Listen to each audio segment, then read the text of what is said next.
bakit pinopost ko lang na ngayon? Napakasimple lang naman. Kasi ibinigay ko lang ng inspiration ng mga tao, no? Na hindi kailangan ng malaking space according to have garden. Na? Hindi kailangan ng ano, nakita nyo naman, lahat ng mga pinagtaminiman ko dyan, pinupulot ko lang. Nilagyan ko ng lupa, o yun, no? Kahit nasabihin, alugbati lang naman yan, Ate Ning, ano namang special dyan? Oh, special kasi, mas mahal kasi yan eh.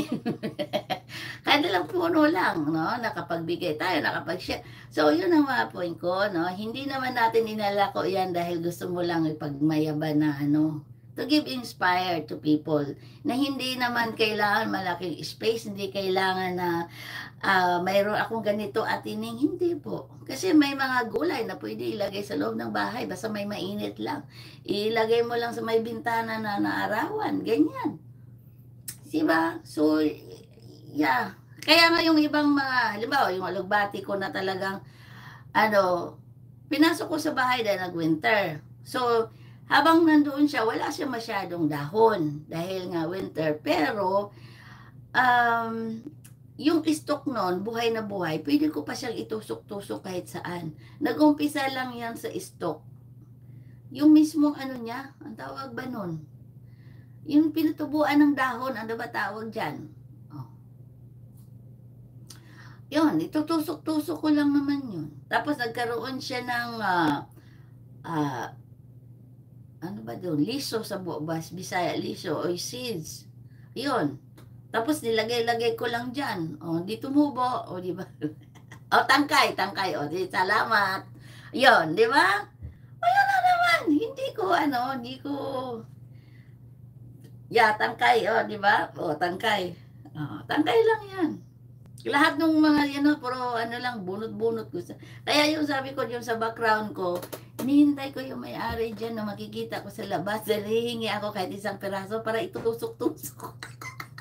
Hihingi lang naman kasi kung totoo, pwede naman ako magbunot din nasa labas lang ng garahe. Pero like I said, you have to be respectful and kahit masabihin yaan nila sa likod ng garahe yan, parang abundado.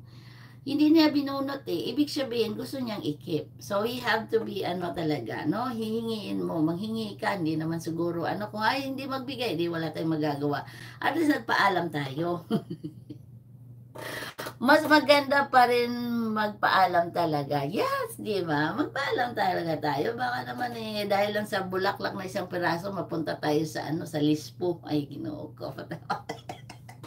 Kaya naihingi ako. Di ba? So, yun lang. Hinaanit ko, Ate Ning.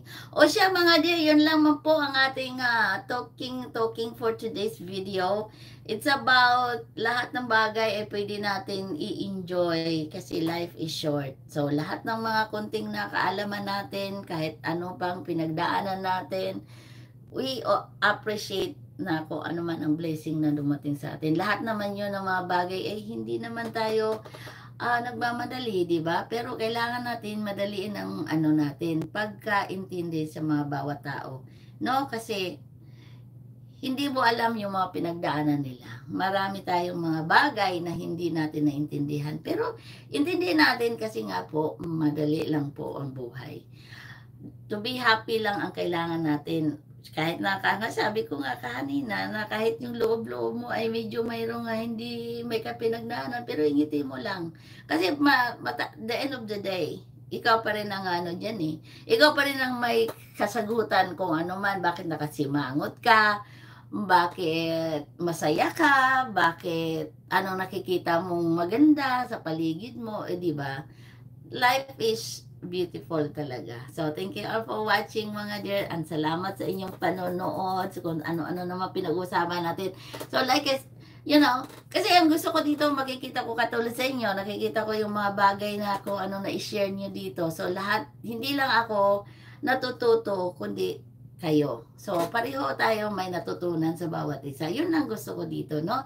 Kaya gusto ko mag-live na kundi man ako masyadong madaldal, pero mostly ako kailangan ko magdaldal dahil doon lang ako ma-express yung sarili ko, doon ko lang maibigay yung opinion ko or nagbigay na ako ng inspirasyon. So, thank you all kasi lahat kayo nakabigay sa aking